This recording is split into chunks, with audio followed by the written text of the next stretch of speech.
English period நடக்க போது sir பேர் வந்து சங்கிலி பாண்டியன். இங்கிலீஷ் டீச்சர் எடுக்கிறாரு. லாஸ்ட் பெஞ்ச் உட்காந்துருக்கேன். லாஸ்ட் பெஞ்ச் உட்காரும் போது சார் வந்துட்டு ஃபஸ்ட் பெஞ்ச் வான்னு சொல்கிறாரு.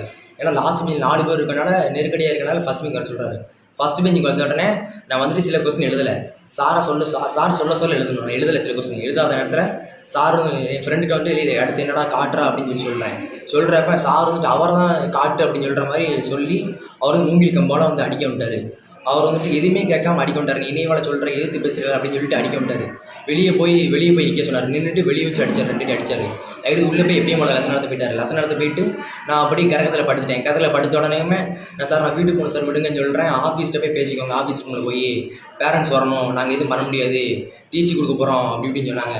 அதுக்கு அம்மா வந்தப்பறம் அம்மாட்ட பேசிக்கிட்டு இருந்தாங்க. அவ்வளோதான். இப்போ நீங்கள் உனக்கு எங்கே வலிக்குது, என்ன செஞ்சு இப்போ கையில் முனியில் பூரா இருக்குது. முனியில் ரொம்ப வீக்கம் இருக்குது. அந்த நரம்புலலாம் அடிபட்டுருக்கு. அப்படிங்கிறப்ப நான் என்னால் சரியாக எதுவுமே பண்ண முடியல, படுக்க முடியல, தூங்க முடியல, எதுவுமே பண்ண முடியல. ரொம்ப இது கஷ்டமாக இருக்குது. கையில் எனக்கு தெரிஞ்சு கெட்டு போட வேண்டியதாக இருக்கும் எனக்கு தெரிஞ்சு. அதுக்கு எங்கே வந்துருக்கீங்க? அதுக்கு இப்போ நாங்கள் கோயில்பட்டியில் அரசு மருத்துவமனை வந்திருக்கோம். ஃப்ரெண்ட் ஆக்கிக்கோங்க. தந்தி டிவியின் சப்ஸ்கிரைபர்ஸ் அண்ட் ஃபாலோவர்ஸ் குடும்பத்தில் நீங்களும் இணையுங்க.